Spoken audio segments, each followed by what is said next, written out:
Je bénis l'ange de la nouvelle année et recevez la bénédiction de mon ange pour cette nouvelle année, que vous trouviez la sérénité et la paix, que nous puissions entrer dans un monde de sérénité.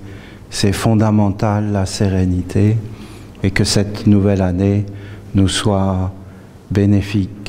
Il n'y a pas de meilleur moyen de commencer l'année que de célébrer notre Père Gabriel et de lui donner un corps de nos corps et de le faire apparaître en célébrant sa fête. Alors j'ai pensé que ce serait positif. Notre Père a donné un message et si vous voulez bien, alors je vais vous le lire.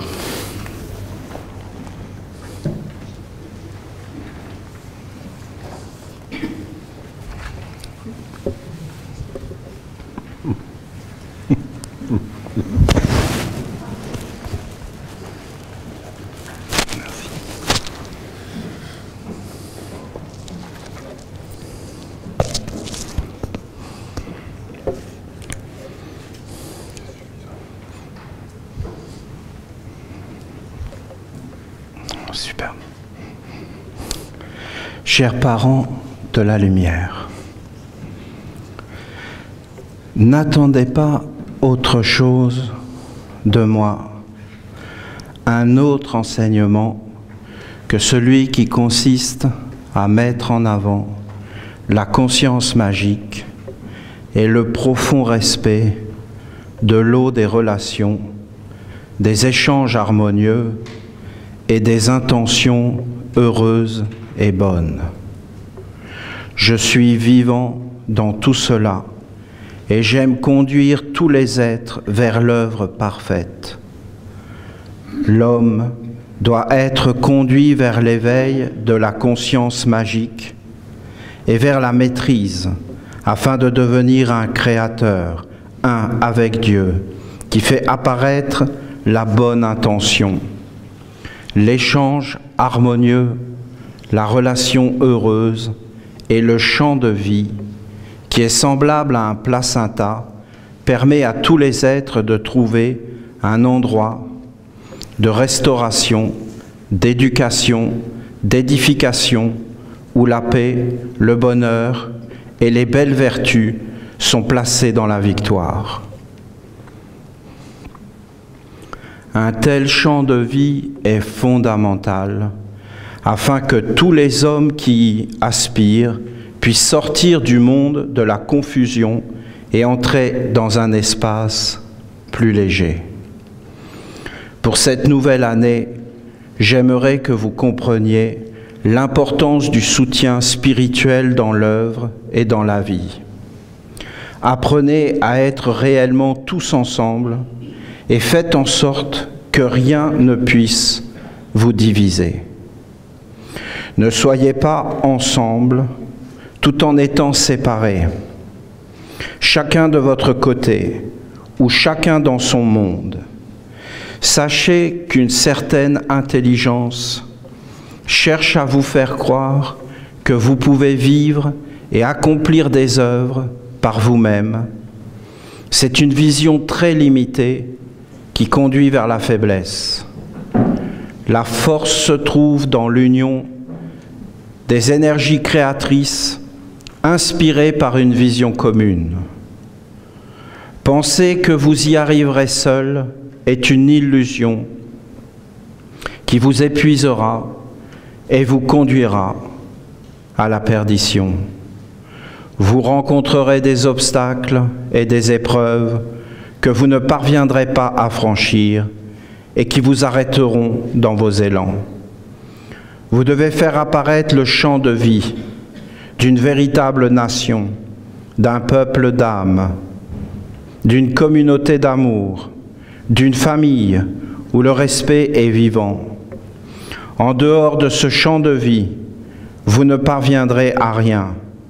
Mais ce champ de vie n'est pas suffisant par lui-même, car il doit lui aussi s'unir avec d'autres pour engendrer un courant de lumière irrésistible qui renouvellera le monde et fera naître une nouvelle époque. Aujourd'hui, vous n'avez pas compris cela, car bien souvent, au sein de la nation essénienne, vous demeurez isolés et seuls. Vous êtes inspirés, vous ressentez un élan qui fait naître en vous un projet qui vous enthousiasme, mais vous n'arrivez pas à l'intégrer dans le champ de vie de la communauté. Alors vous vous repliez sur vous-même et dans cette attitude, vous devenez faible et le feu du projet, de l'idée vivante, s'éteint.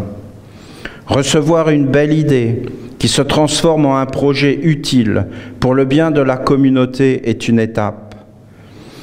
Tenir ce projet et le conduire vers l'aboutissement afin qu'il devienne une bénédiction et la perfection qui permet la libération des mondes.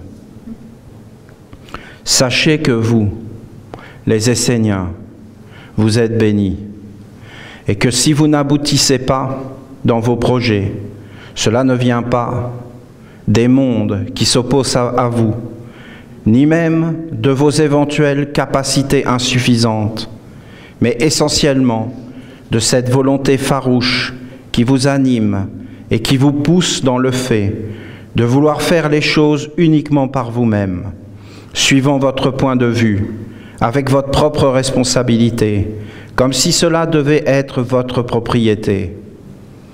Rappelez-vous que ce qui est mis en œuvre doit être partagé au final. C'est cela l'idée de la famille. Et la récompense est toujours collective. Il est bien d'être une individualité et de se sentir responsable, mais ce n'est pas le but. C'est juste un moyen. Le but est la victoire de l'alliance et de l'ensemble. C'est le grand partage, la fusion avec l'océan, qui devient riche de l'œuvre accomplie, qui entre dans une expansion sans limite. Je voudrais que vous compreniez que la ronde des archanges et les 4 fondamentaux qui la constituent sont l'œuvre de Dieu et qu'elle est destinée à être universelle. En elle, vous devez vous unifier afin qu'elle vous lie les uns aux autres et qu'elle devienne commune.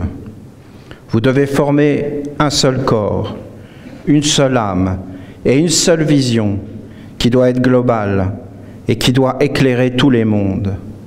Il ne doit pas y avoir d'un côté votre vie et de l'autre la ronde des archanges et la nation essénienne.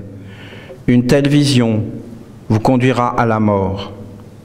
Une goutte d'eau ne peut être séparée de la conscience océanique, ou alors elle a perdu son origine, son être et sa destinée. Lorsque je vous parle du champ de vie, je veux vous faire comprendre que la ronde des archanges est la révélation du corps de Dieu et qu'entrer en lui, c'est être incorporé pour vivre dans un nouveau monde et d'une autre façon. Chaque Essénien devient une cellule qui doit être complémentaire à l'autre, afin qu'ensemble, dans la conscience des échanges, vous puissiez percevoir chaque jour l'œuvre qui s'accomplit. Sachez que votre faiblesse, c'est cette intelligence qui vous usurpe et qui vous pousse à vous séparer les uns des autres. En vérité, rien ne vous oblige à agir de la sorte, mais un monde a pris possession de votre volonté et place en vous l'illusion de croire que vous pouvez faire mieux que les autres. Rappelez-vous que la force c'est la famille, la tradition, la communauté, la nation, l'humanité, l'alliance, cultivant la juste relation, les échanges harmonieux, animés de la bonne intention de servir le Père et la Mère des mondes. Le Père et la Mère sont la force commune, l'unité, l'alliance. Ils ne sont pas la division et le chacun de son côté. Si chacun cherche à faire quelque chose de son côté, le résultat sera fatalement la dispersion, la pauvreté, la guerre et le néant. Cette vision du monde qui consiste à croire que faire quelque chose, chacun de son côté, aura une répercussion positive sur l'ensemble, est une illusion. Il n'y a jamais de puissance sur la terre sans une intelligence et une force mises en commun. L'intelligence, vous l'avez reçue, et l'orientation aussi.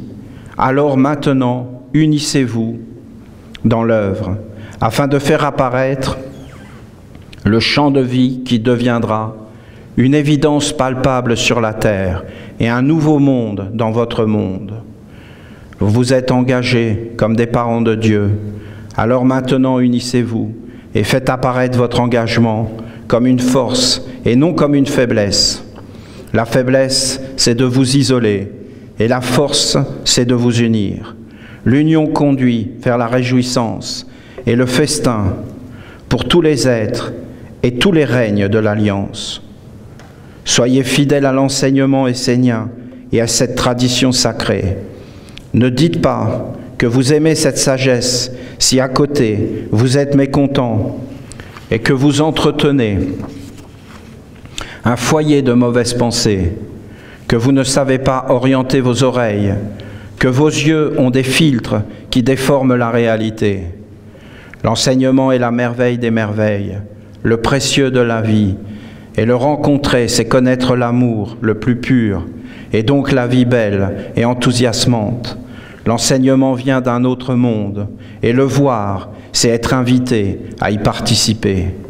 Bien sûr, le monde de l'homme n'est pas forcément en harmonie avec cette sagesse supérieure, et cela peut créer un conflit, mais cela n'est pas de la responsabilité de l'enseignement essénien, qui demeure parfait en lui-même.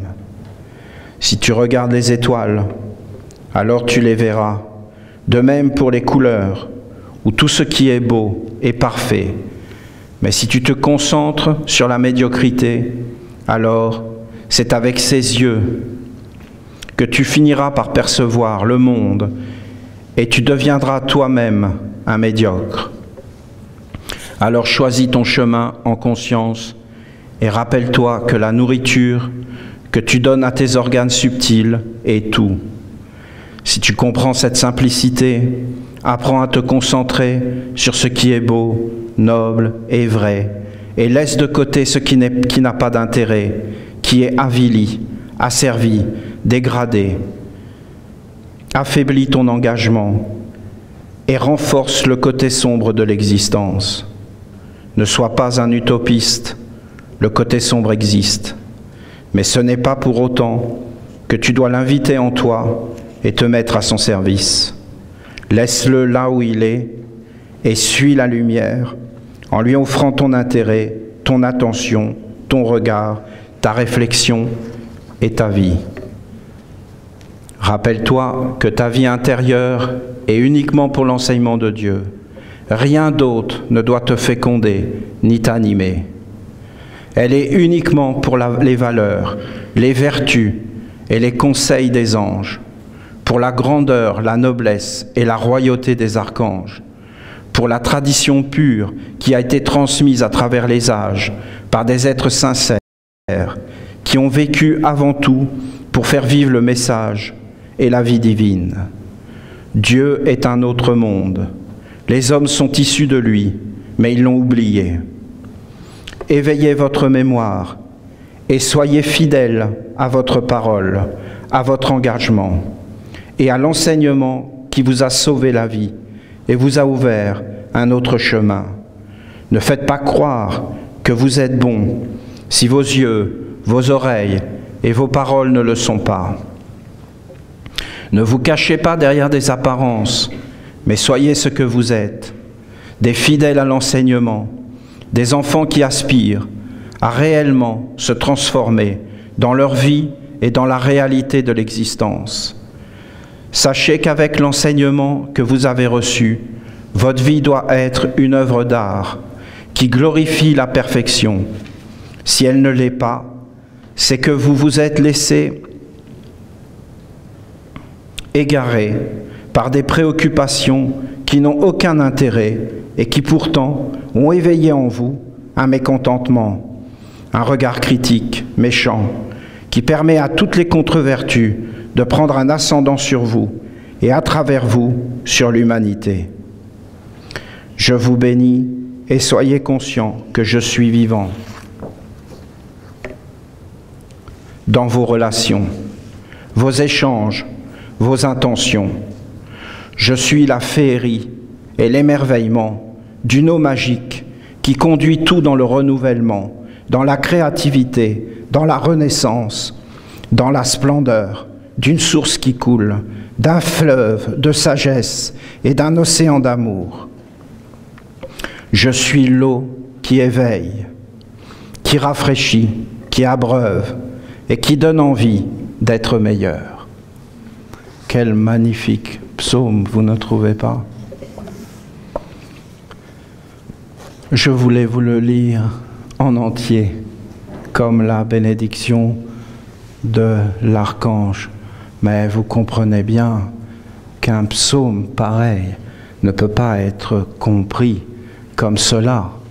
Il faudrait vraiment qu'il y ait une étude, un approfondissement, et qu'on essaie de comprendre qu'est-ce que l'archange peut bien vouloir nous dire. Qu'est-ce qu'il veut nous dire? Il utilise des mots terribles. Il dit qu'on est usurpé, il dit qu'on s'illusionne. Donc c'est quand même une alerte. Et il parle bien sûr d'un champ de vie, d'un champ d'existence. Et je vous rappelle que à la fin du jubilé, notre Père Uriel nous avait dit que les 7 années qui venaient, c'était pour faire apparaître justement ce champ de vie.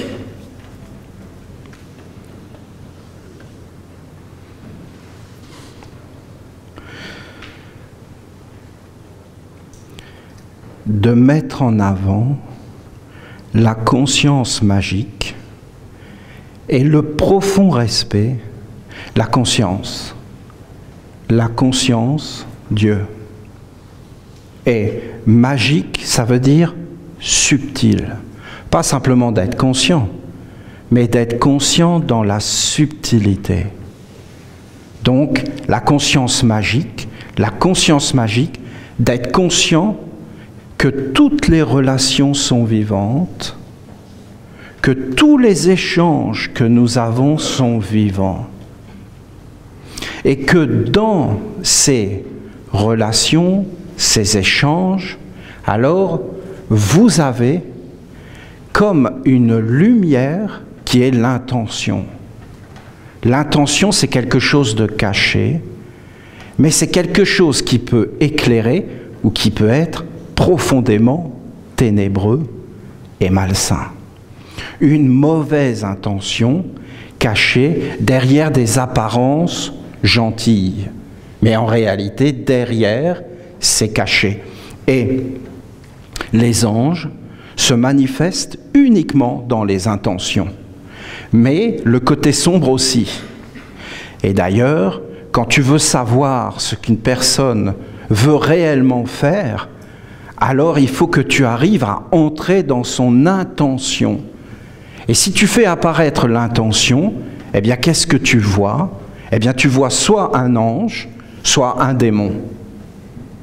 Et c'est dans l'intention, c'est-à-dire qu'est-ce qui anime tes échanges et tes relations. C'est l'intention qui est derrière. Ça paraît rien, mais c'est tout un monde, car devenir conscient des échanges et des intentions, eh bien c'est prendre sa vie en main, c'est devenir clair. Parce que bien souvent les hommes sont même inconscients des propres intentions qui ont été mises par d'autres et qui gouvernent leur vie. Et si on ne voit pas ces choses, on n'a aucun moyen de se protéger. Je suis vivant dans tout cela. Gabriel est vivant dans toutes les relations. Donc soit c'est de l'eau pure, soit ce n'est pas de l'eau pure, et à partir de ce moment-là, bien Gabriel, il se retire. Il ne peut rien faire. Donc la pureté, toutes les vertus de l'eau sont fondamentales dans la vie. La pureté, et notamment la pureté d'intention. Il ne faut pas mettre des valeurs faussement morales. Que la pureté, ce serait ça, la pureté, ce serait ça.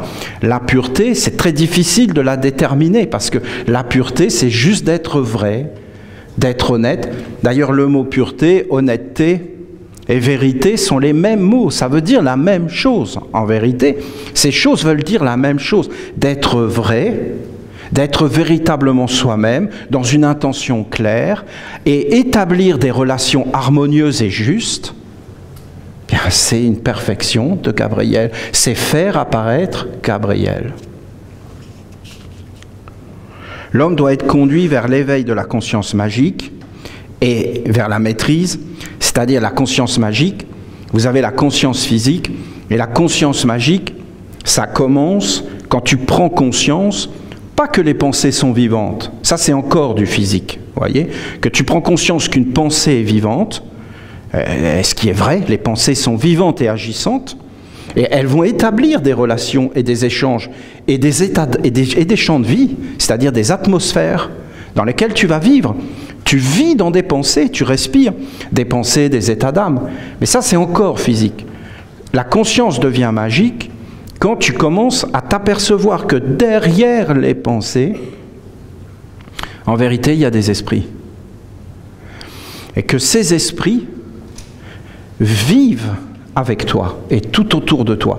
Et ils vivaient dans tes parents, dans tes arrières et arrières, dans tes grands-pères, dans tes grands-mères. C'était des esprits. Et ils vivent aussi dans le peuple, dans la nation dans laquelle tu es, sur un territoire. Les esprits ont des territoires et vivent aussi dans les peuples. Et quand tu prends conscience que derrière une pensée que tu peux voir assez facilement, hein, c'est très facile quand même de se concentrer sur les pensées, eh bien, si tu arrives à voir les pensées, eh bien, la conscience magique commence à arriver quand tu vois qu'en réalité, derrière les pensées, c'est des esprits. Et que derrière les esprits, c'est des génies. Il y a des bons esprits, des mauvais esprits. Il y a des bons génies et des mauvais génies. Voilà. Là, je ne peux pas approfondir, mais peut-être je prendrai le temps.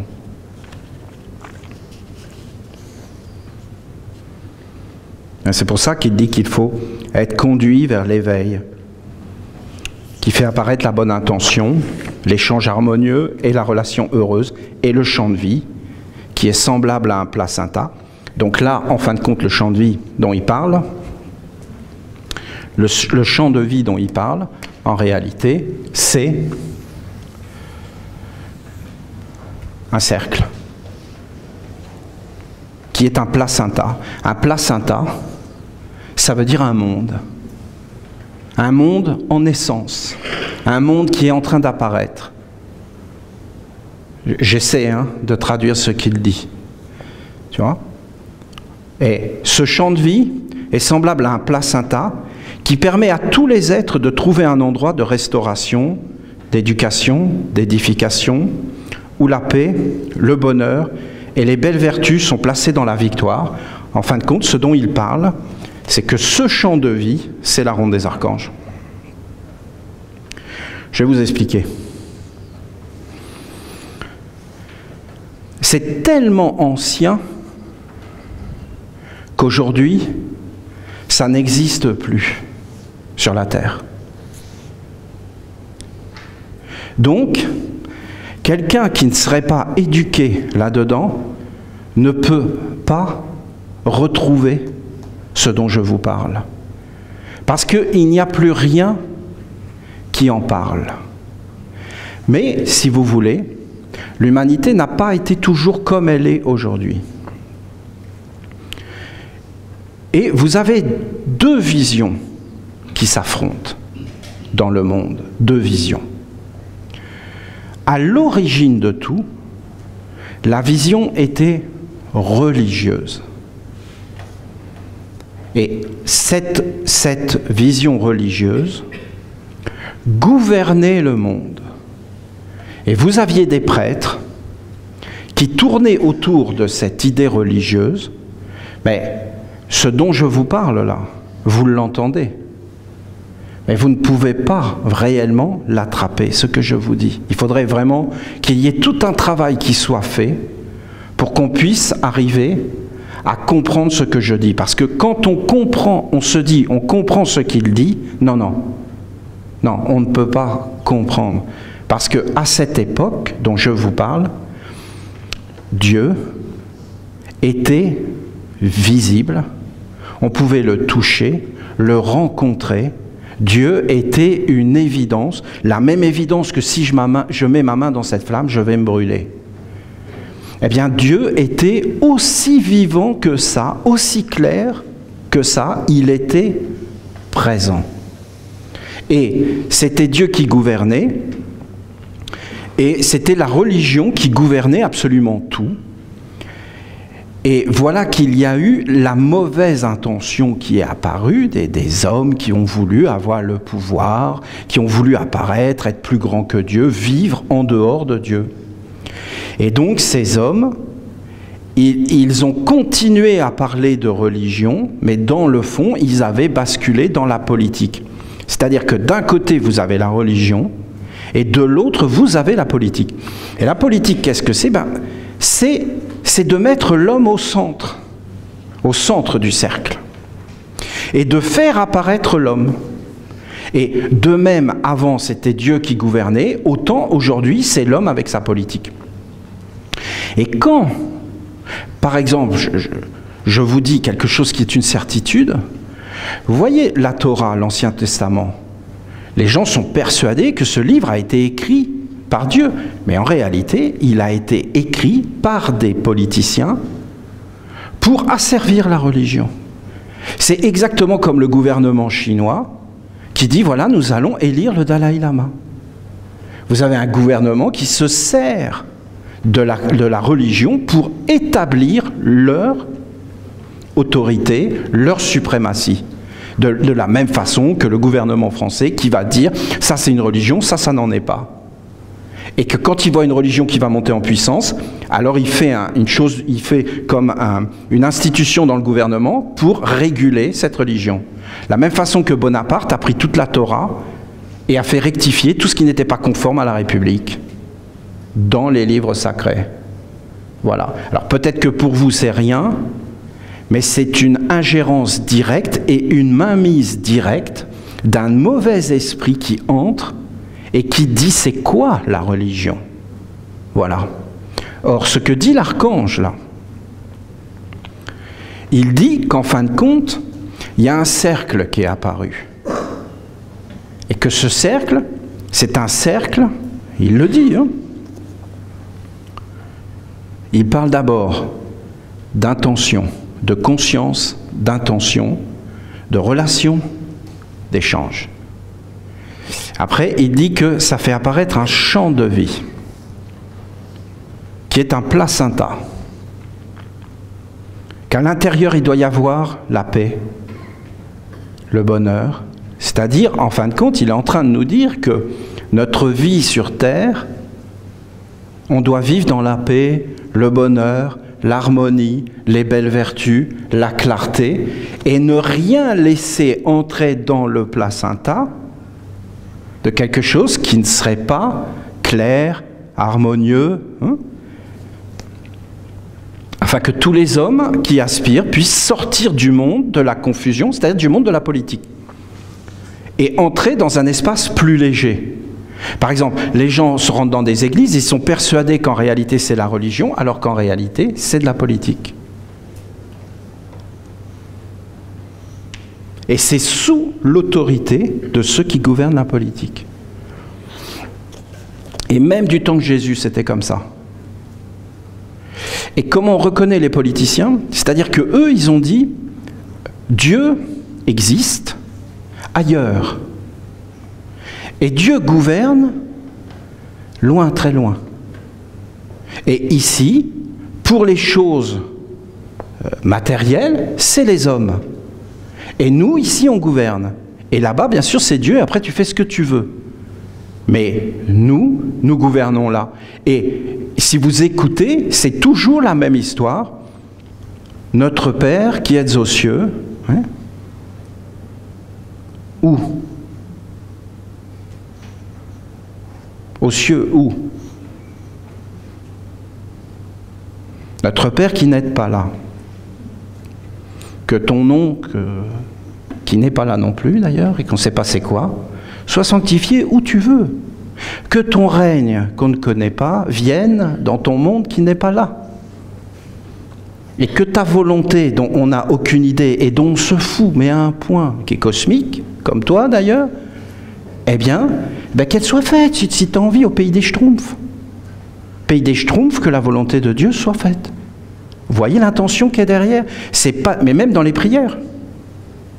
Dans les prières, fais répéter.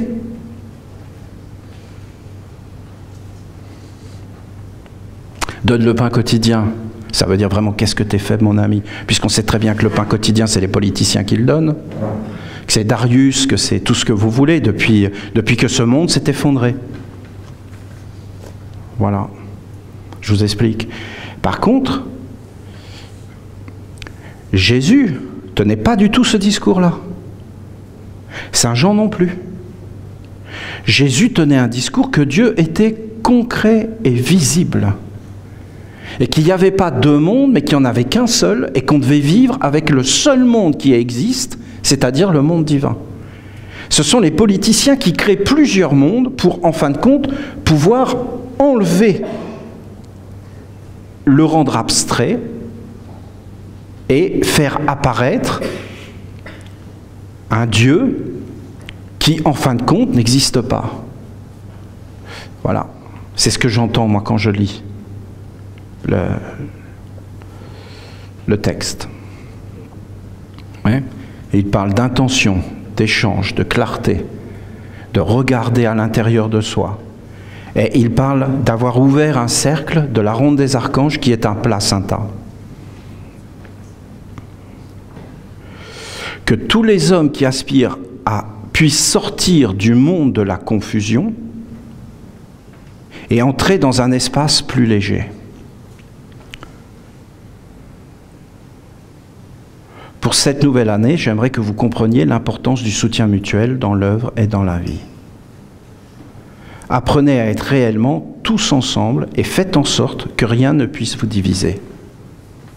Ne soyez pas ensemble tout en étant séparés, chacun de votre côté ou chacun dans votre monde. C'est-à-dire qu'aujourd'hui, tu veux parler à quelqu'un, à ta femme, à tes enfants qui sont à côté, tu les appelles au téléphone, allô, oui. Et on est tous enfermés dans un monde où, en réalité, on n'est plus vraiment ensemble. C'est un monde magique, hein. On peut être ensemble dans un cercle et pas réellement être ensemble.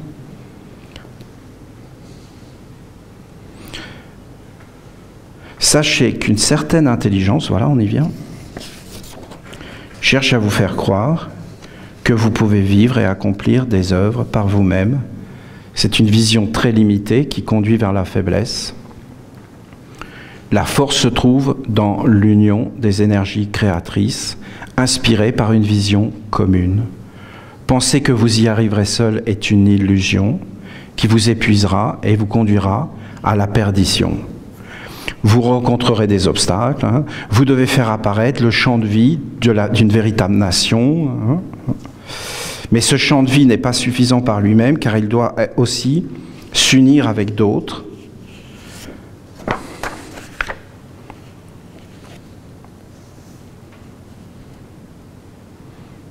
Parce qu'il le dit à un moment donné, que c'est Dieu.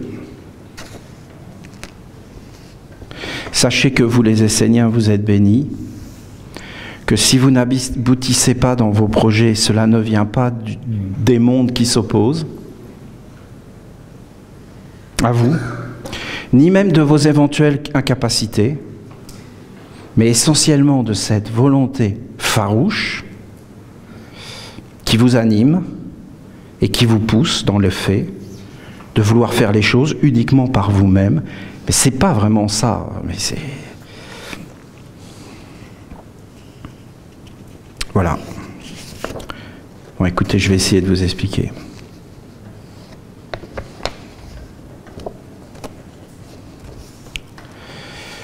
Voilà. Vous avez deux courants qui s'affrontent.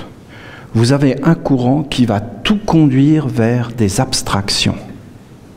Des abstractions. Et vous avez un courant qui va tout conduire vers des choses très concrètes.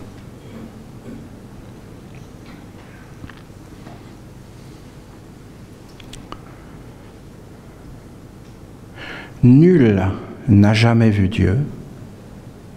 Saint Jean. Nul n'a jamais vu Dieu. Donc arrêtez de parler de Dieu, nul ne l'a jamais vu. Mais lui, Jésus, tourné vers la source, il nous l'a fait connaître. Il nous l'a montré. Nul n'a jamais vu Dieu, mais lui, il nous le montre.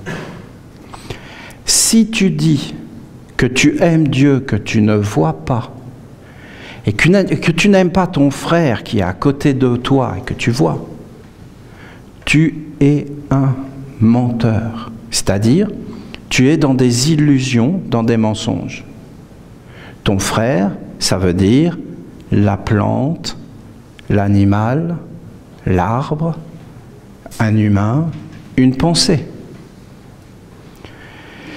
Les enseignements égyptiens, à la base, les alphabets, c'était des oiseaux, des arbres, des pierres. C'était que des choses concrètes. C'est après qu'on a fait les alphabets abstraits, qui nous ont conduits toujours dans des abstractions. Le A ne veut rien dire. Alors qu'avant, le son A, ça voulait dire tout un monde. Il faut savoir que les premiers hommes dont je vous parle, c'était des êtres essentiellement animistes. C'est-à-dire que pour eux, tout, absolument tout, était vivant. Et tout était divin. Et que leur seule préoccupation, c'était comment faire apparaître Dieu. Et quand on a fait apparaître Dieu, tout devient clair, tout devient beau. Comment est née la ronde des archanges? Parce que ce que dit l'archange, là, il dit que la ronde des archanges et la nation essénienne, c'est le corps de Dieu. Et c'est exactement ce que devaient faire et doivent faire tous les hommes sur la terre, c'est-à-dire faire apparaître Dieu ou alors faire apparaître leur Dieu. Et tous les hommes font apparaître leur Dieu. Même d'ailleurs, aujourd'hui, c'est incroyable, puisqu'on vote pour le faire apparaître. Et après, une fois qu'il est au milieu de nous, il décrète les lois. Et on est obligé d'obéir à ce qu'il dit. Voilà. Ils vont abaisser la vitesse de limitation à 10 km/h. Tu seras obligé. Tu auras l'autre qui fera son jogging qui te doublera. Toi, tu seras là en voiture à payer 3000% de taxes. À peu près, on en est là maintenant, c'est 3000, hein. Tu payes 3000% de taxes, et en fin de compte, tout le monde te doublera, tu auras un escargot qui sera là, et lui il passera les péages, et toi non, toi tu seras, voilà, il y aura peut-être même un permis de yoguer, hein. Un permis de yoguer, je fais du yogging, écoutez, voilà, donc c'est pas des blagues, c'est réel, et c'est réellement une production. C'est réellement un enfantement si on est conscient de la magie, des intentions qui sont derrière, des relations et des échanges et de tout ce qu'on met au monde. Comment est née la ronde des archanges? La ronde des archanges est née de la rencontre d'un homme avec un ange. Et cet ange est apparu et a dit à cet homme, voilà, demande ce que tu veux. Et l'homme a dit, je veux servir Dieu. Voilà la réponse, je veux servir Dieu. Et donc l'ange a dit, ok, moi aussi. Et servir Dieu, c'est le bonheur, la grandeur. Et en fin de compte, il m'a dit, Olivier, tu vas beaucoup souffrir. Voilà. Tu vas beaucoup souffrir. Je veux servir Dieu. Tu vas beaucoup souffrir, mais ta demande sera acceptée. C'est-à-dire que tout est accepté. Ce n'est pas un homme, en réalité, qui a fait cela. C'est un ange qui a fait apparaître la ronde des archanges à travers des cycles et des cycles, et à un moment, ça a pris des années, on y a participé. Et en fin de compte, à un moment donné, la ronde des archanges est apparue, et avec la ronde des archanges, eh bien, vous avez cette ronde des archanges, et à l'intérieur de ce cercle, eh bien, vous avez les villages. Parce que les villages, c'est comme habiter ce cercle. C'est comme faire apparaître à l'intérieur quelque chose. Après, vous avez... Ça ne peut pas être plus concret, hein. C'est très concret. Parce que peut-être qu'on s'habitue, mais il faut quand même le faire. Hein. Parce que c'est en dehors du système. C'est ça qu'il faut que vous compreniez. Parce que vous avez deux mondes. Hein. Vous avez le monde ici, qui est le monde des hommes. Et en fin de compte, ce monde, c'est un monde politique. C'est la politique qui gouverne le monde des hommes. Et vous avez le monde des Esséniens, qui est religieux. Mais pas religieux de la religion qui est en dessous de la politique. Les Esséniens ne sont pas en dessous de la politique. La politique, elle va où elle veut, mais pas chez les Esséniens. Elle n'est pas invitée dans notre cercle. Ni ce que fait ce monde-là. Ce que fait ce monde-là n'est pas invité. Pourquoi il n'est pas invité? Mais parce que ce monde est miteux et transforme les êtres en miteux. Et nous, les Esséniens, nous n'avons pas envie d'être des miteux. Ce n'est pas une question de comparer, parce que la comparaison n'a pas d'intérêt. Mais vous allez me dire, mais non, voyons Olivier, qu'est-ce que tu racontes? Mais c'est qu'une question de point de vue, ce n'est pas un jugement. Je vous dis que c'est incompatible, c'est pas du tout pareil. Et si vous croyez que c'est compatible, eh bien en réalité, ça ne va pas marcher. Parce que les archanges, les anges et toutes ces choses, ça ne les intéresse pas, ce monde-là. C'est ce que j'ai vu. Hein. Donc vous avez les villages. Les villages ne sont pas nés de ce monde-là. Ils sont nés au sein de la ronde des archanges, dans le monde des Esséniens. Vous avez la ronde des archanges. La ronde des archanges, c'est réel. Qu'est-ce que c'est la ronde des archanges? C'est des hommes et des femmes qui, en fin de compte, ont entendu le message de cet ange. Et ils se sont réunis tous les 3 mois, régulièrement. C'est pas rien, hein, vous trouvez? Non mais regardez l'œuvre. Il y en a, ils ont fait ça pendant des années, des années. Pourquoi on s'est réunis? Pour donner un corps à un archange. Et est-ce que c'est concret? Ben, on pourrait faire l'analyse de tout ça et se dire, d'accord, ça a pris 14 ans, d'accord, mais qu'est-ce que ça a donné en final? Ben, au final, ça a donné une Bible. Une Bible. Vous vous rendez compte? Est-ce que vous vous rendez compte? Une Bible. C'est qui les derniers qui ont donné une Bible? Vous avez le Coran. Le Coran, on peut considérer que c'est une Bible. Ben, je pense que c'est un des derniers, hein, c'est le dernier. Peut-être il y en a d'autres, écoutez, je ne veux pas. Vous avez des grands sages comme Steiner, il a fait des centaines de livres. C'est juste des livres d'un philosophe. C'est des livres, c'est des bons livres, c'est extraordinaire, mais ce n'est pas une Bible. C'est une Bible qui a été faite par un monde supérieur, avec je ne sais plus combien de milliers de pages à l'intérieur. Des milliers de pages, déconcertantes, incroyables, hallucinantes. Une Bible. Ce que vous voyez de la Bible, c'est tout petit. Alors, c'est comme quelque chose qui est apparu. C'est très, très concret. Le monde est différent. Qu'on s'en aperçoive ou qu'on s'en aperçoive pas, le monde est changé par cette Bible. Nous ne serions pas assemblés tous les 3 mois d'une façon concrète, avec nos corps, en cheminant pour honorer, eh bien ça ne serait pas apparu. Et en fin de compte, maintenant, on peut revendiquer cette expérience incroyable, parce qu'il faut voir comment elle a été écrite, cette Bible. On l'a vu, on était ensemble, on sait comment elle a été écrite.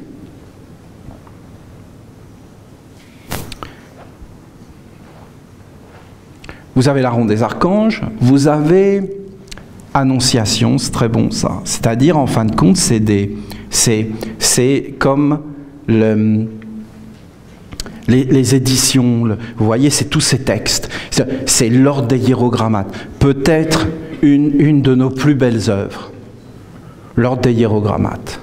Une œuvre tellement belle, mais tellement riche, tellement incroyable de vouloir prendre soin de la littérature, de l'art, de la culture, de la poésie, de vouloir faire des œuvres, de vouloir archiver des textes, de prendre soin de la sagesse de textes. C'est une œuvre magnifique. Magnifique. On peut la conduire dans une expansion, mais c'est une réalité. Ensuite, vous avez de l'édition de livres, des textes, des choses. Après, vous avez des traductions. Donc ça veut dire que vous avez des êtres qui vont être touchés. Et c'est comme si on donnait un organe à un monde. Parce que ce que je veux vous dire, c'est que toutes ces choses, vous avez Annonciation, vous avez les Masalas. Ça a été plutôt comme des projets. C'est ce que parle, c'est ce dont parle l'archange. Les Masalas, mais qu'est-ce que c'est fondamentalement les Masalas? C'est d'ouvrir des centres d'études dans des villes, pour inviter les gens à se mettre à étudier, et donc à ouvrir leur conscience, à ouvrir leurs yeux. Et je peux vous garantir que nous, les Esséniens, nous avons une pédagogie extraordinaire. Nous avons des textes, des rituels, des choses qui font entrer dans un apprentissage incroyable, et que notre vision, c'est ce qui est mis dans le psaume. L'enseignement est une merveille, une splendeur, mais c'est une vérité. Si tu le regardes, cet enseignement, en dehors du côté humain, mais tu vas voir une lumière, des anges, quelque chose de grand, quelque chose de noble, des vertus, des choses qui sont nobles, qui sont grandes, et qu'en fin de compte, de commencer à travailler ces vertus, et même de les donner aux autres. Les Masalas, c'est quelque chose qui est une grande ouverture. Pour moi, les Masalas, c'est un organe. Vous en avez plein, écoutez, je ne vais pas tous les énumérer. Il n'y en a pas tant que ça. Et voilà, parce qu'il dit que ce sont des œuvres, l'archange. Mais en fin de compte, comprenez bien que ces œuvres ont été faites dans un seul et unique but, c'est de donner un corps à Dieu. Vous comprenez? Peut-être maintenant, où on a le cercle des parents, on peut commencer à envisager ces choses. Le cercle des parents, c'est le plus haut. Le cercle des parents, c'est le fondement même, c'est la fondation de l'apparition du corps de Dieu. Vous avez dedans le jardin de la lumière. C'est un organe. Tu pourras aller dans ce jardin et rester dans le silence. Et là, tu apprendras des choses, tu verras des choses, tes yeux seront dégagés, que tu ne peux pas voir aujourd'hui, parce que tu es pris dans un placenta, dans un environnement qui t'en empêche. Ça t'empêche de regarder clair. Mais ça t'en empêche, parce que c'est des esprits et qu'il faut avoir une conscience magique. Alors, pour moi, entre nous, c'est quand même incroyable. Vous ne trouvez pas? Vous vous en apercevez que c'est incroyable? Vous la voyez, la volonté farouche et déterminée de poursuivre un but que plus personne ne connaît, donc tout le monde se fout royalement, même les religieux, parce que pour eux c'est écrit, voilà. Ils sont dans leur monde. Mais de faire réellement apparaître Dieu comme dit, sans division entre la mer, je ne vais pas le mettre de ce côté-là, hein, la mer, les minéraux, les végétaux, les animaux, les hommes, les anges, les archanges, les dieux, le Père. L'alliance de tous les mondes.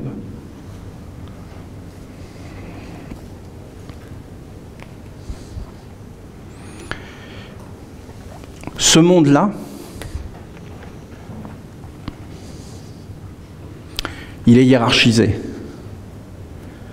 Au plus haut de leur hiérarchie, c'est les religieux, asservis à la politique.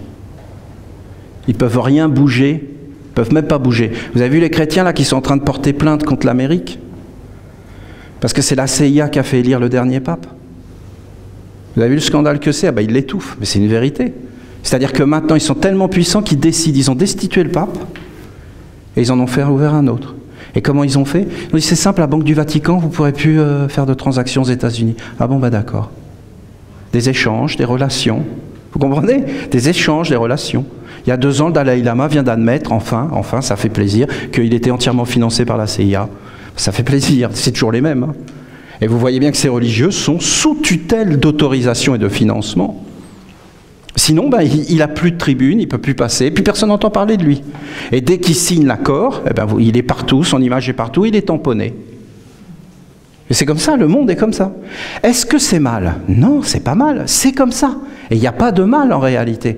Mais pour nous, les Esséniens, on ne doit pas ni être contre, ni être d'accord. C'est pas plus que ça, c'est naturel. C'est naturel que ça soit comme ça, mais nous, les Esséniens, ça ne doit pas l'être. Vous comprenez? Ça ne doit pas être comme ça pour nous, les Esséniens. Et bien souvent, c'est comme ça. Parce que c'est ce qu'il dit. Ce sont ces mondes-là qui nous ont formés, qui, en fin de compte, entrent à l'intérieur de nous. Je vais vous donner un exemple. Ici, au centre, c'est Dieu. D'accord? Mais qu'est-ce que Dieu? Dieu, c'est la ronde des archanges.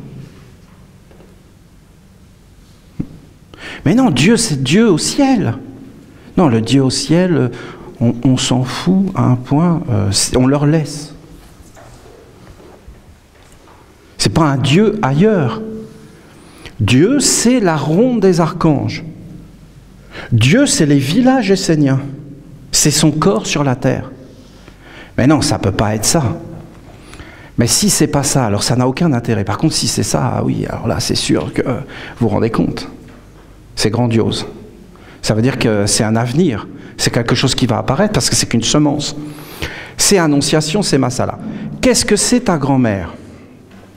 Ta grand-mère, c'est une tête, un corps et des jambes. C'est ça ta grand-mère. Et autour de ta grand-mère, c'est des mondes. C'est des mondes. Et peut-être toi, tu es dedans. Tu vois? Alors ce monde autour de la grand-mère ou du grand-père, ben, c'est un champ de vie. C'est-à-dire que la grand-mère, elle est entourée. Mais si je m'approche de cette grand-mère, que je me dis, ah, la mémé, elle a un héritage. Elle a un héritage, puis elle doit avoir de l'argent de côté quand même. C'est, hein, pendant la dernière guerre, hein, et la Suisse, tout ça. Hein, bon, voilà. Hein. Alors, est-ce que vous comprenez l'intention? Ça va-t-il, la mémé? Hein? Tu cherches ton dentier? Hein? C'est pas grave, je vais te faire de la soupe. Hein? Oui, on le retrouvera après. L'intention derrière, c'est de gauler l'héritage. Non? Donc, ce qui passe là, c'est l'héritage. Mange la sous-soupe, hein? Oui. T'as vu comment elle est bonne? C'est qui te la donne, la sous-soupe? C'est qui te préfère parmi les autres? Hein? Hein? Qui s'occupe de toi? Hein? T'as besoin de quelque chose? La mémé? Hein? T'as l'air en forme, là. Hein? Hein? Hein? Faudrait pas glisser dans l'escalier. T'as écrit ton héritage? Hein? Parce que tu sais, après, c'est compliqué. Voilà. Vous comprenez le champ de vie? Ou alors, c'est du pur amour. C'est un pur amour. Un pur amour. Sans aucun intérêt. Est-ce qu'il n'y a pas d'intérêt dans l'amour? Si. Mais il n'y a pas ça. Ça n'existe pas. Vous voyez la différence entre la politique et la religion?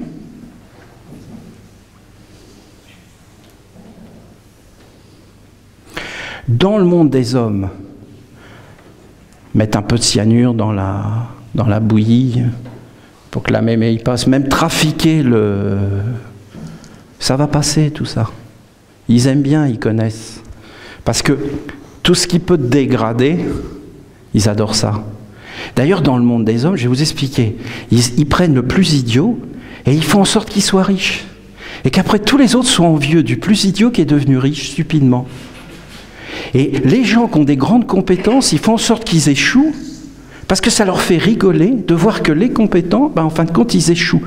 Et ils adorent le gaspillage, et ils adorent faire des choses qui servent à rien, et ils adorent en fin de compte voler, et en fin de compte, ils adorent toutes ces choses, en fin de compte, prendre l'argent qui n'est pas à eux, ne pas travailler, les valeurs du travail, toutes ces choses, c'est pas des valeurs. Et en fin de compte, ils dégradent les êtres, ils les conduisent dans l'esclavage, mais pas trop. Pas trop, et puis après, ils les écrasent, puis ils les rendent mécontents, puis ils récoltent. Ils récoltent. C'est ça, ce monde. Et puis après, même de leur faire croire en Dieu, qui n'existe pas, parce qu'en fin de compte, ça les fait rigoler, de les conduire dans une telle stupidité qu'ils vont accepter ce qui n'est pas acceptable, et qu'en fin de compte, ça va les calmer, même de glorifier le mensonge jusqu'au bout. Et voilà, vous avez ce monde-là. Ça peut être plus que ce que je vous ai fait, hein. Voilà. Il ne faut pas s'approcher. Et bien souvent, dans la nation essénienne, on va regarder ça.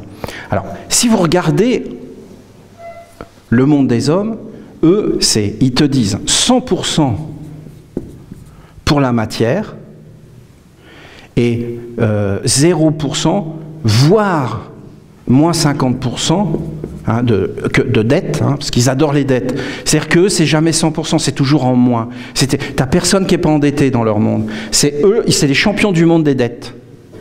Et de vivre à crédit. Et de vivre avec ce qu'ils n'ont pas, puisqu'ils vénèrent l'abstrait. Donc tout ce qui n'existe pas, le néant par exemple, ils adorent ça. Et donc ils le glorifient et le mettent partout. Ils anéantissent tout. Ils conduisent tout vers le néant. Donc c'est toujours, en fin de compte, c'est même pas 100%, c'est moins, je ne peux pas calculer, là c'est même pas mathématique, ça n'existe pas, leurs trucs, ils sont très forts dans... Et à la fin, ils vont dire, voilà, tu donnes 10% à Dieu, ça c'est les chrétiens et tout ça. Nous, les Esséniens, c'est 90% pour Dieu et 10% pour la matière. Voilà, c'est ce qu'ont dit les archanges. C'est le barème. Bien sûr, on ne l'a pas appliqué, voilà. Mais eux, ce qu'ils veulent dire, c'est que c'est la totalité. Donc, en fin de compte, ce qui est assez logique. Donc, quand vous regardez 10% pour Dieu, dans le côté physique, voilà. Par exemple, nous, les Esséniens, admettons qu'on ait 300 par an. C'est immense.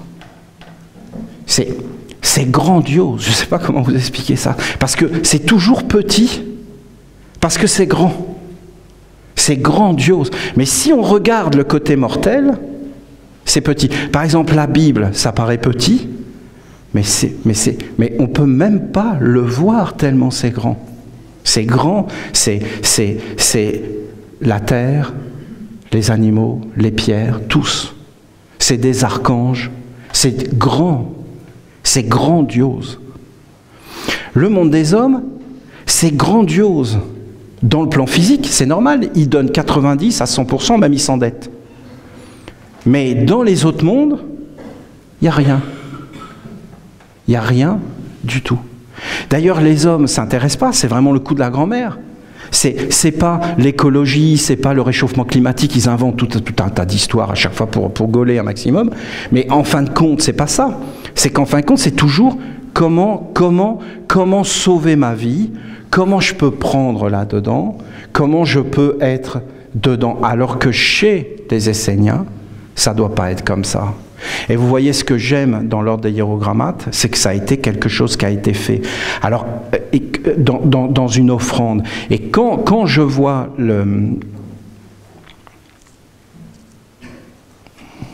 ou alors quelqu'un a des compétences. Et il va dire, je vais les offrir à la nation essénienne. Ou alors ils vont dire, ah oui, mais là, ça ne fonctionne pas. Là, ça fonctionne. Mais ce n'est pas que ça ne fonctionne pas. C'est que c'est la vision. Et qu'on amène ce monde. Bien sûr, ça ne fonctionnera jamais. Ah, j'ai une compétence, je sais faire ça. Je vais l'offrir à la nation. Je ne vais pas rentrer dans tous les détails, ça va être sordide. Et si on regarde ce qu'il y a derrière, ce n'est pas du tout ce qu'on croit. Parce que les hommes en sont arrivés à penser que Dieu n'existait pas. C'est terrible. Hein? Même que les poules n'existent pas. Hein? Même que les vaches n'existent pas. Et qu'on peut donc, comme elles n'existent pas, on peut leur faire tout ce qu'on veut. Personne ne me voit. Et même la vache, quelque part, elle ne me voit pas. Non, mais ils en sont là. On en est arrivé à une telle abstraction, à un tel mensonge, qu'on arrive à tout nier parce que ça nous arrange. Même à la limite, la grand-mère, elle n'existe pas. Et même à la limite, il y a un esprit qui va arriver et qui va justifier le comportement en disant « mais de toute façon, elle a fait son temps, c'est normal. Maintenant, il faut qu'il y en ait d'autres qui en profitent. » Et l'autre, bien sûr, c'est elle ou c'est lui. Mais en réalité, c'est derrière. Et on peut s'approcher de Dieu de cette façon si on n'est pas bien éduqué, bien préparé. L'archange, il veut qu'on soit dans la force. Il a dit que c'est une œuvre commune, que c'est un partage, que c'est une richesse. Mais on peut même plus imaginer ces choses-là, vu le monde dans lequel on est formaté, où on est tous en train d'essayer de sauver. Mais il faut que vous compreniez que la nation essénienne n'a pas été faite comme ça. Elle a été faite par un homme qui s'est approché d'un ange. Et quand l'ange lui a dit « demande ce que tu veux », je peux vous garantir que tout ce que cet homme demandait, il l'obtenait. Il l'obtenait. Et donc l'intention était de servir Dieu. Je peux même vous dire les paroles, voyez, les paroles prononcées, c'était que mes pieds soient les pieds de Dieu. Mais ça a éclaté l'ange. Voilà ce qu'a éclaté l'ange. Et moi, sur le coup, j'ai pas compris.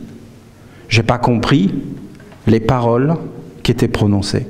Que mes pieds soient les pieds de Dieu, que mes genoux soient les genoux de Dieu. Voilà les paroles qui étaient prononcées.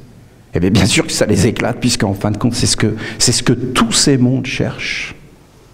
Parce que si tu fais apparaître le corps de Dieu, tous les êtres sont dans l'abondance, dans la profusion, dans la grandeur. Et si tu fais apparaître le corps de l'homme, eh bien, c'est fini.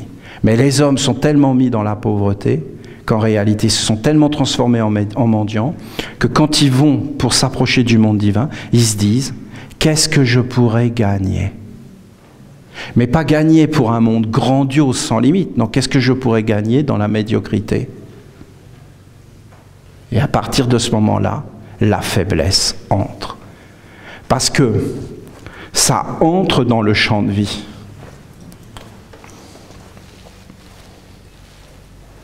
Par toutes les portes d'une famille autour de la grand-mère. Il suffit qu'il y ait dans la famille, il y en ait un qui ait ses pensées de récupérer, ça va polluer l'eau globale. Il suffit que cette personne commence à tester le terrain pour voir s'il y a une éventuelle ouverture chez les autres, prononce la parole dans l'eau, et ça peut tout amener dans la destruction de la famille, les conflits, les querelles, le monde de la confusion. Je pourrais vous le relire, bon, je vois que vous êtes quand même fatigué, vous avez fait beaucoup de voyages, mais moi aussi, hein, quand même. Ouf. Ouf. Non, ça commence à peser avec les années. Mon cerveau descend. Non, c'est énorme, j'avais un cerveau énorme. Et voilà, et vous, du champ de vie, de l'intention, d'un endroit. Je veux vous faire comprendre que la ronde des archanges est la révélation du corps de Dieu. Et qu'entrer en lui, c'est être incorporé pour servir dans un nouveau monde et d'une autre façon. Chaque Essénien devient une cellule qui doit être complémentaire à l'autre afin qu'ensemble, dans la conscience des échanges, vous puissiez percevoir chaque jour l'œuvre qui s'accomplit, l'œuvre de l'immortalité, de la grandeur, de la splendeur. Vous savez, il y aura toujours un côté matériel, un côté physique. Parce qu'il faut que ça vive dans le physique. Vous avez un côté physique. Parce qu'en fin de compte, dans le monde, il faut toute une organisation comme ça. Il faut une offrande physique, sinon comment vous voulez que ça marche? Mais croyez pas, par exemple, que dans l'œuvre de la Ronde des Archanges, cette offrande physique, bien sûr qu'elle est importante. Mais c'est pas ça. Ne pense pas que la Ronde des Archanges, c'est parce que tous les 3 mois, tu as donné une certaine somme d'argent et qu'en fin de compte, cette somme d'argent t'aurait donné une compensation. Mais ça, c'est la pensée du monde des hommes, vous comprenez? Et ça y est, c'est fini. Il n'y a plus rien. Regardez comment le monde des hommes, dans son économie fausse, bien sûr, parce que c'est un gaspillage incroyable, comment il empêche, en fin de compte, la prospérité. Parce qu'il a réduit dans un acte de commerce. En réalité, où est la vraie richesse? C'est de donner son cœur, son intention pure. Je peux vous garantir que vous pouvez regarder toutes ces choses. Il y a eu un don du physique, mais il y a eu un énorme don de la présence, du soutien dans les temples, de la discipline. Tout ça a été une œuvre qui, en fin de compte, a fait apparaître un monde supérieur. C'est la pureté de notre intention. Et personne ne peut dire que nous, les Esséniens, nous ne sommes pas d'une intention pure dans cette offrande d'appeler les archanges. Après, il y a des choses qui arrivent et qui nous empêchent, en fin de compte, d'être dans une prospérité et dans une expansion sans limite. Les parents de la lumière ont tout amené vers le haut et vers la grandeur, parce que eux, ils ont donné le monde spirituel. Et ils ont fait apparaître le monde spirituel. Mais avant, il n'y avait pas de monde spirituel. Il y avait un monde aurique, magique, comme une aura du cœur. Il y avait une intention pure d'honorer Dieu, ça c'est sûr, c'est quelque chose qu'on partage. Après, quand on commence à descendre dans le monde physique, il y a tous ces mondes qui sont là, on n'arrive pas à s'organiser, on n'arrive pas à être clair, on n'arrive pas... Il y a plein de projets, mais c'est mélangé. C'est pas forcément dans le projet du corps. C'est pas un projet pour que toi, tu puisses vivre. Si tu peux vivre dans la nation essénienne, c'est la perfection, mais c'est pas le but de la vie de la nation essénienne. Voilà, vous avez ce psaume. Je pense que mon interprétation peut l'éclairer. Dans un avenir, essayez d'imaginer un cercle pur, clair, conscient de tous les échanges, un cercle qui s'assemble et qui prend des décisions de comment poser nos organes, pas dans des buts uniquement. Je vous dis, le côté physique, c'est 10%. C'est 10% le côté physique. 10% de 90% de grandeur, de majesté, de splendeur. Les prêtres, les formations, les prêtres, c'est un organe. Tous les cultes qui ont lieu dans les villages, tous nos cultes partout, ça génère une matière qui est en train de grandir et qui va toucher des mondes et changer l'avenir. Voilà. Voilà. Vous avez ce psaume de la nouvelle année de notre Père Gabriel qui est le grand roi de la nouvelle année, parce que c'est lui qui apporte la bénédiction de tous les anges. Parce que vous savez, la nouvelle année, soit tu vas être dans une eau sale toute l'année, soit tu vas être dans une eau claire. Les gens se disent maintenant, parce que le grand Dieu, c'est l'argent. Et en fin de compte, on regarde que l'argent parce qu'on veut tout mettre dans la pauvreté.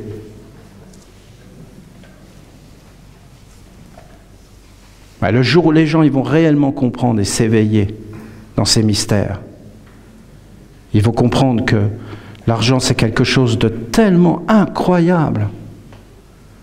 Tellement incroyable. C'est une richesse, c'est une splendeur, c'est une valeur. Une valeur. Mais ce monde-là ne croit pas dans l'homme. C'est incroyable. Le monde de l'homme ne croit pas dans l'homme.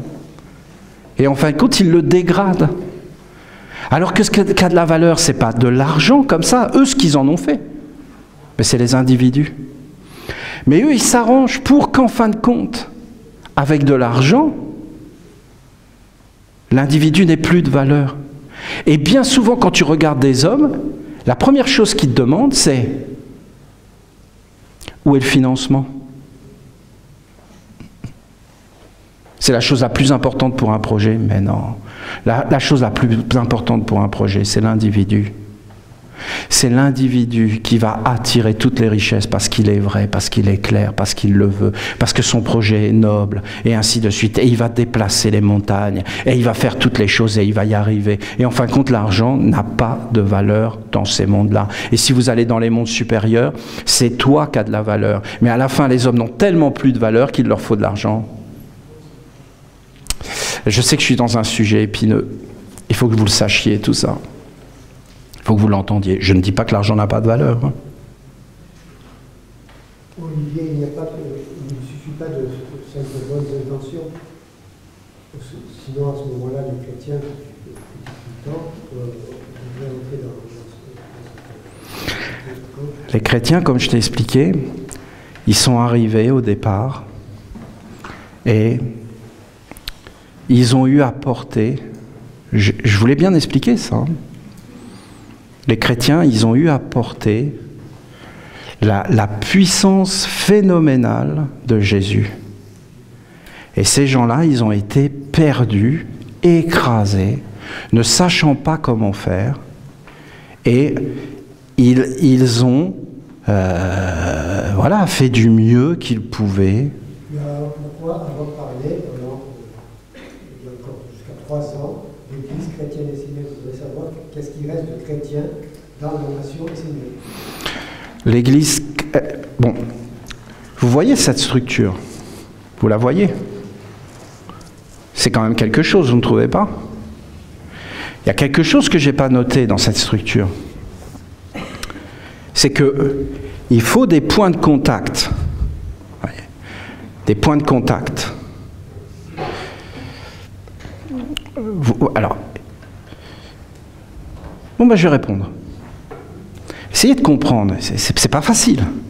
Bon, vous avez un homme, mais il n'est pas forcément intelligent. Comment vous expliquez ça? Vous comprenez? Non, je ne sais pas. Essayez d'imaginer le truc. Puis d'un seul coup, tu parles avec un ange. Puis l'ange, il te dit des choses. Il te dit de faire des choses, mais l'ange, il est sage. Il te dit étape par étape. Et puis à un moment donné, ben, tu vas rencontrer des oppositions. D'accord? On se comprend? Des êtres qui ne veulent pas que tu fasses ça. Vous savez, des oppositions, tu vas rencontrer partout. C'est ça le truc. Et donc, en réalité, à un moment donné, eh bien, je dis que on doit faire les choses dans l'honnêteté, la clarté, et des fois c'est pas facile. Vous voyez? Des fois c'est pas facile. Parce que par exemple, en France, eh ben c'était pas facile d'être honnête, tout simplement parce qu'il n'y a pas le cadre juridique. Et il faut que vous sachiez que la loi, c'est quelque chose de très important. La loi. Les archanges sont des lois. Donc, Église essénienne chrétienne, ça a été une structure juridique canadienne, mais je ne sais pas si ça va vous intéresser tout ça, mais il faut que vous voyez le bonhomme, il a fait tout ça. Une structure juridique pour protéger dans ce monde des hommes qui ont certaines lois, de protéger, en fin de compte, le travail. Mais c'est dans n'importe quoi. Par exemple, tu veux faire une boulangerie, ben, il faut que tu aies une structure juridique. Sinon, tu n'es pas enregistré, tu ne peux pas fonctionner. Mais pareil au Panama, tu es catholique, mais c'est hypocrite. Non, c'est pas du tout hypocrite, je vais t'expliquer. Parce que au Panama, bien sûr, on a une structure juridique reconnue, ça a pris 2 ans. Mais en chrétien, ce qui nous vaut beaucoup d'ennuis, hein, faut quand même le savoir, hein, d'accord? Ça nous vaut des ennuis. Bon, parce que voilà, nos comptes bancaires sont fermés, notamment par la BNP. Voilà. Pourquoi? Ben parce que justement c'est Église chrétienne et donc boum. voilà, et ainsi de suite, mais ils sont en train de le faire. D'ailleurs, je vous dis, il y a un grand problème qui est en train d'arriver. Vous voyez, bon, mais c'est pas mon rôle de parler de ça, mais quand même, éveillez-vous, il y a un problème avec les banques. Parce que maintenant, les banques commencent à faire de la morale. Et commencent à dire qu'il y a des êtres qui sont moralement purs et d'autres qui seraient moralement impurs. Et donc, il y en aurait qui auraient le droit d'avoir des comptes bancaires et d'autres pas. Est-ce que vous vous rendez compte le pouvoir qu'ils vont avoir? Parce que leur projet est quand même de supprimer l'argent. Et que donc, quand il n'y aura pas d'argent, tu seras bien obligé d'avoir une banque. Si tu n'as pas de grande banque, tu n'existeras plus. Ce sera d'ailleurs un fantastique moyen de contrôler l'immigration. Alors donc, et donc de fermer les frontières. Donc, en fin de compte, pourquoi chrétien? Parce que Jésus, le Christ, est une des plus belles manifestations pour moi de la nation essénienne. Et que Jésus a été la victoire. Est-ce que c'est le Sauveur, excusez-moi, est-ce que c'est le Sauveur, le Messie qui était attendu il y a 3000 ans, ou non? Oui, oui. Jésus était le Messie qui était attendu. Il était la lumière sur la terre. Il n'avait pas d'organes, il n'avait pas de corps. Moi, il faut bien que vous compreniez que je ne suis pas un juge. Je juge personne, moi. Je dis que... je vous ai fait énormément de conférences là-dessus, hein, sur l'histoire.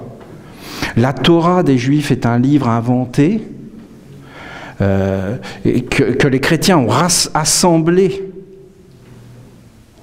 à leur livre. La majeure partie des individus qui sont là-dedans n'ont pas réellement existé.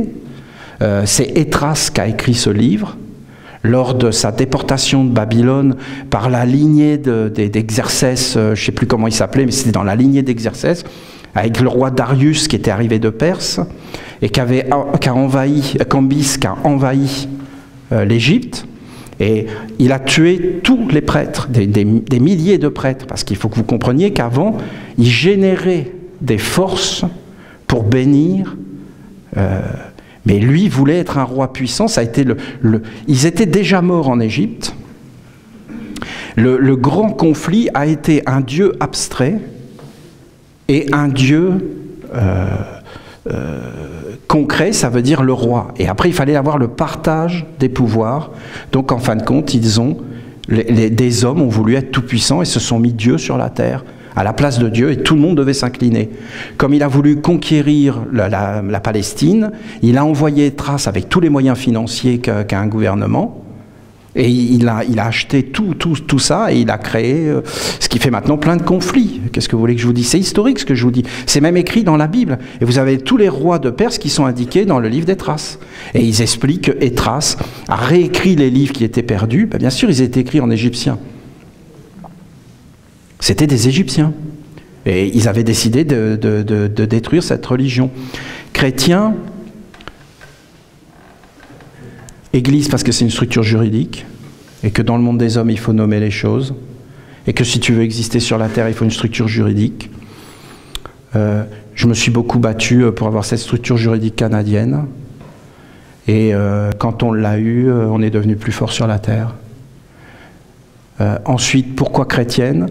Parce que le message de Jésus était essénien, et en fin de compte est un message extraordinaire. Vous aviez à l'époque de Jésus les deux mondes qui se sont incarnés, tous les deux. Vous avez Jésus qui est arrivé, qui a été un produit de l'arbre de la tradition. Vous avez César qui a incarné le monde des hommes à la perfection. Il n'y a rien eu vraiment de nouveau depuis. Les hommes se sont concentrés comme des fous pour comprendre le pouvoir de César, le pouvoir sur les foules, les routes, l'armée, la domination, les préfectures, les légionnaires, contrôle de territoire, et ainsi de suite. Conquérir des religions d'État, du pain et des jeux. Et Jésus qui, lui, a amené un enseignement universel. Et au Canada, mais si ça vous intéresse, je vous le lirai. Il y a eu un message de Saint Jean. Si ça vous intéresse, je vous le lirai. Et pourquoi chrétienne? Mais parce que Saint Jean est venu habiter la statue de la lumière. Il est incarné. Pas forcément dans un corps physique, mais il est là. Et je vous donnerai un message de Saint Jean. Saint Jean parle. Oui, mais Olivier, il y a plein de médiums et tout ça. Mais non, il travaille dans des sphères. Voilà, je vais vous le faire. Mes petits enfants, vous souffrez. Il faut allumer des cierges pour honorer le Papa du ciel qui est au ciel. Et que tu vas voir un jour, bien sûr, quand tu seras mort. Mais voyons, tel on fait son lit, on se couche. La création est beaucoup plus belle que tout ça. Ça veut dire que tu vas rencontrer les êtres avec qui tu vivais de ton vivant. Ni plus, ni moins. Et si le Dieu que tu honorais était abstrait, ben tu vas rencontrer l'abstraction. Et dites le nom de l'abstraction, le néant, le rien. Et si le Dieu était concret, eh bien tu vas rencontrer le Dieu, parce que tu vas rencontrer les êtres avec qui tu vivais. Maintenant, c'est plus que ça. Donc, ces êtres généraient des courants de lumière qui habitaient les êtres et les empêchaient d'être enfermés dans des humains. Voilà. Et aujourd'hui, c'est l'inverse. Vous avez vu la mort de Johnny? Ben, vous l'avez vu? C'est quand même quelque chose, non? Vous l'avez pas senti que c'était quelque chose? C'est incroyable, hein? Et qu'on l'aime ou qu'on ne l'aime pas, il était là, partout. Partout. Et ça a touché tout le monde, j'en suis persuadé. Et que vous regardiez un être comme Johnny Hallyday, qui était un être, en fin de compte, somme toute, qui avait un talent, et qui était un être d'une grande gentillesse, ça se voit, ça se voyait. Mais en réalité, c'était un produit. Et il a été financé pour des buts bien précis. Et ça, ben, il faut le regarder. Parce que c'était l'après-guerre, c'était le gouvernement américain. Tiens, c'est marrant, c'est toujours les Américains. Et qu'il a toujours tout eu pour être mis en avant, pour être... Pourquoi? Parce que en réalité, il finissait par vivre à l'intérieur, et donc on était relié à tout un tas de monde, et à la fin, bah, d'ailleurs, il est enterré en grande pompe à l'église, comme un saint. À l'église, comme un saint, comme la finalité de la vie chrétienne parfaite. Je ne suis pas sûr que Peter Donov, qui est quand même le pape de l'époque, a dit que c'était le plus grand saint. Peter Donov, je ne suis pas sûr qu'il aurait été enterré à l'église comme ça, avec des grandes pompes, et vous comprenez? Là, on nous a dit, voilà le chrétien ultime. Non? Je ne dis pas que... Vous comprenez bien, je ne dis pas que c'est mauvais, moi. Ils font ce qu'ils veulent. Moi, je n'ai pas de problème avec ça. J'aimais beaucoup ce chanteur. Et quand il est mort, c'est comme quelque chose qu'on sent que l'époque ne va plus être la même. Que c'est plus la même époque. Que toute une époque meurt avec lui. Donc cet être était une époque à lui tout seul. Vous vous rendez compte? Donc c'est les dieux modernes qu'on nous présente. Et c'est des dieux fabriqués. Et de même qu'avant, dans les temples, on fabriquait les dieux. Alors regardez ce que ça veut dire tout ça. Parce qu'on fabrique le Dieu qu'on veut. Hein. Mais ça devient réel. Et tu vis réellement avec lui, et c'est dans l'avenir. Les chrétiens, j'ai pas de problème avec eux, sérieux. J'aimerais avoir une alliance, mais arrêtez, il ne faut pas rêver. Même le monde supérieur ne le veut pas. Alors qu'est-ce que vous voulez? J'ai mis des années à le comprendre. Des années. C'est compréhensible, une chose pareille, que j'ai mis des années à le comprendre? On peut se comprendre qu'au début je ne comprenais pas. Et pourquoi je ne comprenais pas? Mais voyons, mais j'étais totalement formaté par le monde des hommes. Il m'a fallu des années pour arriver, de méditation, pour arriver à comprendre ce qu'on me disait. Mais je ne comprenais pas, hein. Je ne comprenais pas. J'ai même fait la bêtise, mais absolue, parce que j'en ai fait des bêtises dans ma vie. Hein. Mais alors celle-là, Maintenant, j'ai honte de moi, je vous le dis franchement. J'ai été devant l'archange Michael. Je ne vais pas me ménager. Hein. Je me suis présenté devant l'archange Michael, et vous savez, c'était quoi mon intention? Regardez. J'étais le premier à faire ce qu'il dit. Alors, je vais lancer la pierre à personne. N'attendez pas de moi autre chose, un autre enseignement que celui qui consiste à mettre en avant la conscience magique, donc la conscience magique, la conscience dans tous les mondes. Tous les mondes de quoi? Que tout est vivant, que l'eau est vivante, que nos yeux sont vivants, que nos oreilles sont vivantes, et que tout est créateur, et que Gabriel c'est l'enfantement, et qu'il enfante en permanence, et qu'on enfante notre avenir en permanence, et que le seul enfantement qui soit digne, c'est celui qui est fait par la Vierge, c'est-à-dire nous-mêmes à l'intérieur, avec le Saint-Esprit, pour enfanter la lumière, la beauté, la splendeur, la grandeur, la vérité, la divinité, et de faire apparaître Dieu. Ah ouais. Mais on nous a rendus des mendiants. Comme on nous a rendus des mendiants partout, comme on nous a privés de toute richesse. Le profond respect de l'eau des relations, des échanges harmonieux, des intentions heureuses et bonnes. Je me présente devant l'archange Gabriel. Père, tout est vivant. Père, tu es le Père. Oh l'abruti. Ah, je me fais pitié. Non, parce que vous comprenez, je me vois faire maintenant, mais je ne suis plus le même. Alors vous voyez bien qu'il faut être miséricordieux et patient. Non? Il faut être patient avec soi-même et donc avec tout le monde. Parce qu'on fait tous des erreurs. Et pourquoi? Parce qu'on a été mal élevé. Et que comment vous voulez être élevé autrement, on baigne dedans. Père, tu es le Père des Juifs, ah ben la belle histoire, des chrétiens, des musulmans, mais en réalité, beaucoup plus, parce qu'il était le père de Bouddha. Bouddha, c'est l'incarnation presque parfaite de Gabriel. La Vierge, c'est une fille de Gabriel, elle est immense. Toutes les religions du monde viennent de Gabriel, l'Inde avec le Gange c'est le sperme de Shiva. Et ainsi de suite. L'Himalaya, c'est le phallus de Shiva, les hindous voient grand. Et ainsi de suite, et ainsi de suite. Donc voilà. C'est toujours Gabriel. Il parle que de Gabriel. Alors, je reste dans les religions monothéistes. Religions monothéistes qui sont les traîtres à Dieu.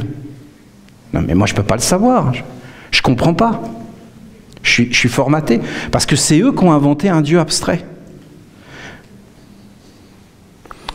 Alors, je dis, voilà, alors as-tu un message? Hein? As-tu un message pour les religions? Est-ce que mon intention était pure? Oui. C'était la réconciliation. Est-ce que j'étais un con à l'image de l'Inde, de l'Himalaya, hein? Là, je voyais très très grand, là. Est-ce que c'était une offense? Non, Gabriel a dû se dire, bon voilà, il est vraiment minable, mais il ne comprend rien, les humains sont vraiment abrutis, mais sûrement on a besoin de lui encore, hein, parce qu'on a mis un intérêt là-dedans, il faut quand même qu'il réussisse sa mission. Donc il m'a répondu avec une patience incroyable. Et là, il m'a donné un message, notamment pour les chrétiens. Et j'ai beaucoup apprécié avec le recul. Oui, ce qu'ont fait les chrétiens, c'est-à-dire qu'ils fouillaient. Donc ce qu'ont fait les chrétiens, il avait sûrement un masque et à gaz, et c'est d'avoir sauvegardé les paroles de Jésus. Et ça, c'est vrai. C'est vrai. Ils ont sauvegardé les paroles de Jésus. Voilà. Et après, il a donné des messages pour toutes les religions. Il a été patient avec moi parce que pour lui, ces choses sont mortes. Et moi, quelque part, je faisais de la politique. Vous comprenez?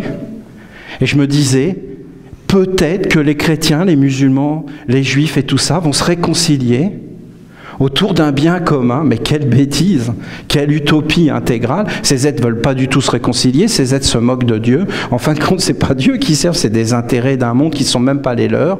Et en fin de compte, ce sont des puissances qui sont derrière, qui sont des égrégores. Et en fin de compte, ils n'ont aucun moyen de s'en sortir de ce monde-là. Voilà ce que j'ai vu.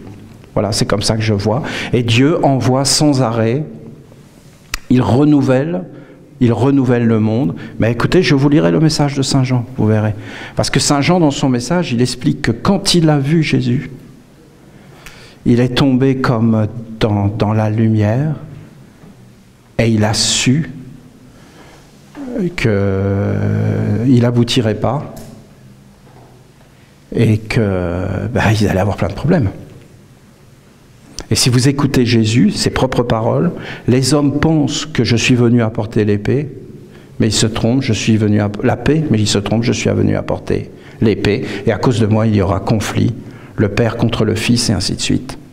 Parce que les hommes, d'avoir vu cette lumière plus grande, eh bien, comme ils n'étaient pas préparés pour la recevoir, ils n'ont pas su quoi en faire. Voilà. Si on me demande moi qui je suis un serviteur de Jésus.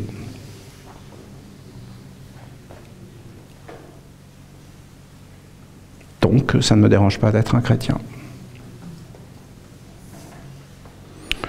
Je vénère Jésus, toutes ses paroles sont grandes. Il est sublime. J'ai eu la chance, le bonheur inestimable, parce que c'est un bonheur, hein, vous pouvez le comprendre. Quand on aime quelque chose, de le voir mis dans la gloire, non? C'est agréable, hein, vous ne trouvez pas? Et je pense, en toute modestie, c'est un plaisir personnel d'avoir mis cet homme dans la gloire, et tout simplement parce que c'est sincère, que mon amour envers lui est sincère. Et d'ailleurs, pour tout vous dire, on est des frères, je l'ai rencontré plusieurs fois. Voilà, si vous voulez aller jusqu'au bout. Et j'ai eu cette chance incroyable d'être avec ces êtres-là que j'aimais.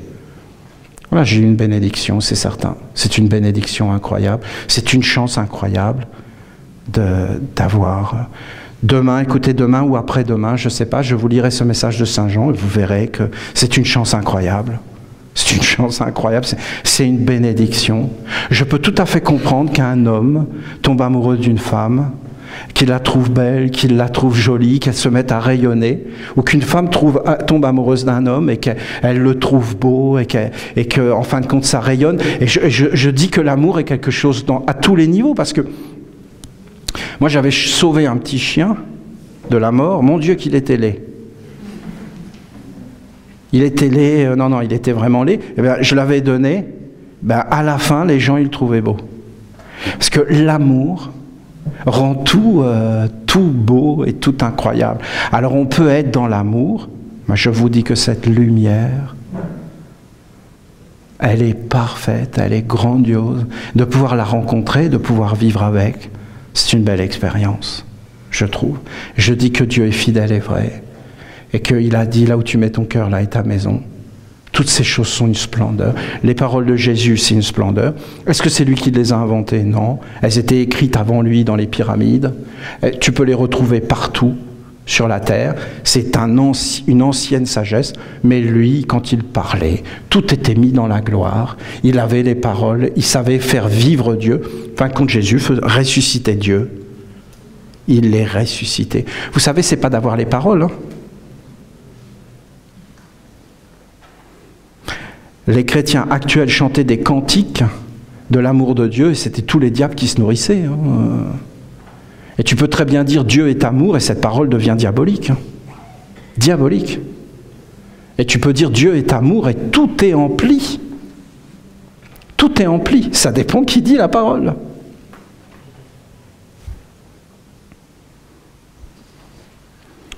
Je suis de culture chrétienne. Même si je n'ai pas été élevé comme un chrétien, j'ai reçu les plus grands sacrements, puisque j'ai reçu les sacrements quand j'étais jeune de la succession apostolique de Saint-Pierre, des apôtres. Voilà, je suis un évêque, donc je m'en fous royalement, mais il faut que vous le sachiez, ça m'a été donné, parce qu'il voulait me récupérer. Voilà.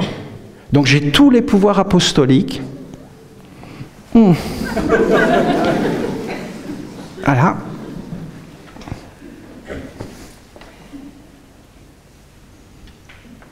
Donc Église essénienne, chrétienne, j'ai tous les pouvoirs apostoliques de la succession de Saint-Pierre, de Jésus. J'ai autant d'autorité que le pape. Le pape, les cardinaux, ne sont que des degrés administratifs. Voilà. Mais le plus haut degré de l'Église, épiscope, celui qui voit de haut, ils ont des sacrés enseignements qu'ils ont pris aux Esséniens. C'est des Esséniens, en fin de compte, qui ont mal tourné, mais c'est des Esséniens. Mais la mayonnaise n'a pas pris. Voilà. Mais à la base, c'est ça. Est-ce que quand Dieu viendra, toutes les religions seront dans la lumière, tous les êtres seront dans leur religion, et toutes leurs religions seront sacrées, puisque toute religion est bonne. Voilà. Et que quand Dieu viendra, tout sera dans la lumière. Vous avez déjà vu ça? D'être tout dans la lumière, tout est clair dans ta vie. Puis des fois, tout est compliqué, tu ne comprends plus rien, tu es dans la confusion. Dieu, c'est quand tout est clair, et en fin de compte, la confusion. Voilà.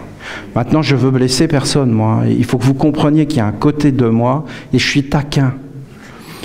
Mais mon côté taquin ne sort pas des frontières esséniennes.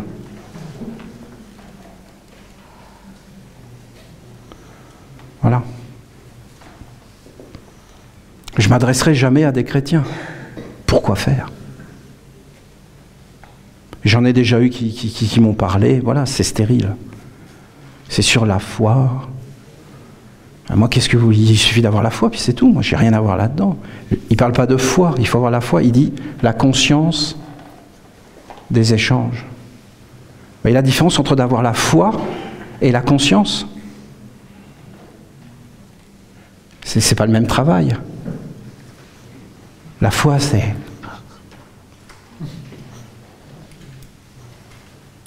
Moi, je ne sais pas ce que c'est. J'ai pas envie, ça n'a pas l'air agréable. Quand je les vois parler de la foi, ils ne donnent pas envie. Ça donne les foi.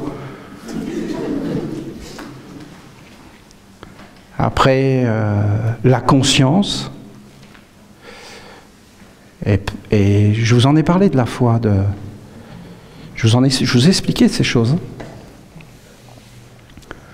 J'espère que votre année sera bénie et détendue. Et l'archange nous appelle à poser une œuvre et à faire apparaître la divinité.